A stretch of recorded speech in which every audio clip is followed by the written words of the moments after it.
Ngayong araw guys, nagtaan nga pala kami ng panghuli nitong mga urong at grabe guys, napakarami talaga naming nahuli at napakatataba pa nila. Kaya samahan nyo guys kami sa adventure natin ngayong araw.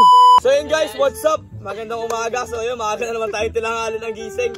So ngayong araw guys, nandito tayo sa, anong lugar nga to? Seahorse. At mamamandaw nga pala guys tayo nung taan sa urong guys, kung tawagin dito sa amin urong. Pero sa ibang lugar, di ko alam yung tawag dun eh. Yung kulay orange guys na parang scorpion. At ayun, kasama natin si paring Robel. Robel. Ayan, siya yung nagtaan dito at sasama tayo sa pagpandaw. Let's go, samahan nyo kami guys. Tara, medyo malaking tubig.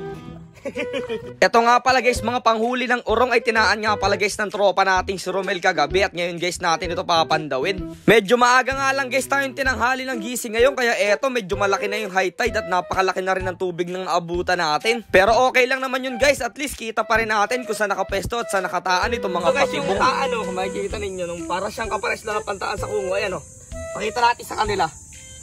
Ayan o, bunutin na natin guys. Kita nyo, nasa loob na yung nahuli. Ito guys yung urong. Ano? Ito guys, tingnan nyo. Ayan.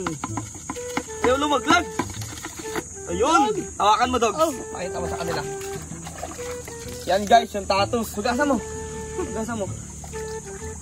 Ayan guys, yan yung urong. Ayan. Grabe, sobrang ano yan.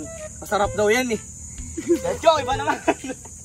Unang patibong nga guys na pinandaw namin meron kaagad kami nahuli. Kaya sabi ni Dugong mukhang marami daw kaming mahuli ng ganitong urong ngayong araw. At pagkapandaw nga guys si Dugong dito sa pangalawang patibong, grabe meron na naman na nandun sa loob. Kaya hindi na rin guys pinatagal ni Dugong yan at tinaktak na dito sa aming lagayan. At grabe guys, napakatataba nitong mga nahuli natin. Ang masarap daw guys na luto dito ay ginataan. Pero paki-comment naman dyan guys sa baba kung meron pa kayong alam na ibang recipe na masarap na luto dito sa tinatawag naming urong. Dito nga pala guys sa lugar namin napakarami ng ganito. Kaso nga lang guys, wala masyadong bumibili ng mga ganito. Kaya nakakapagparami sila ng sobrang dami. At bihira din lang guys yung mga taong kumakain ito dito sa lugar namin. Mga taan dito yung dikit-dikit lang. Isa doon. Nasa 5 nandito sa park na to guys. Isang area na to. Dito yung isa, si Dugong mapandaw.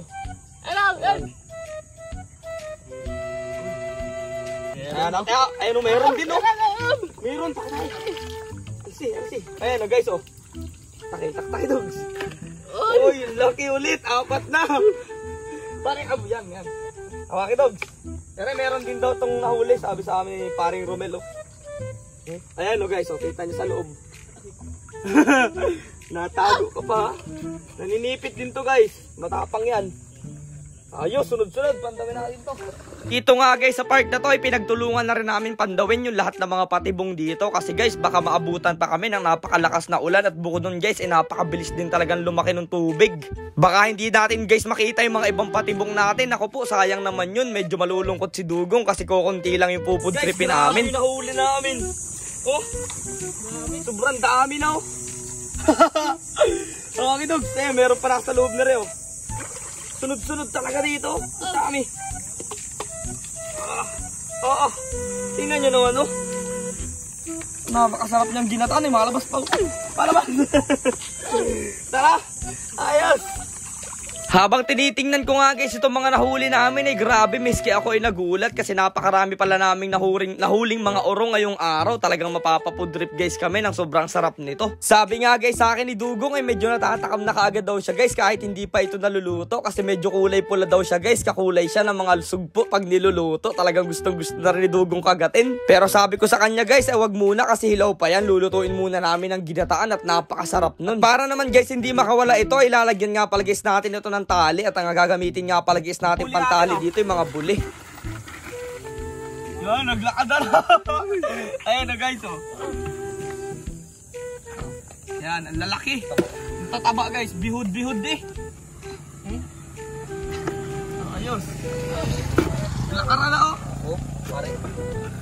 Iko. Lagi dogs. Okay na. Ganito nga pala guys ang proseso ng pagtatali ng mga urong. Ayan, ilalak lang natin yung dalawang sipit niya tapos lalagyan din natin ng tali doon sa may buntot. Ay urong, kaya siya urong guys. Yung lakad nito, imbis na padiretso, tatras. Kaya pala ito urong. Ngayon mauurong ito sa amin dyan.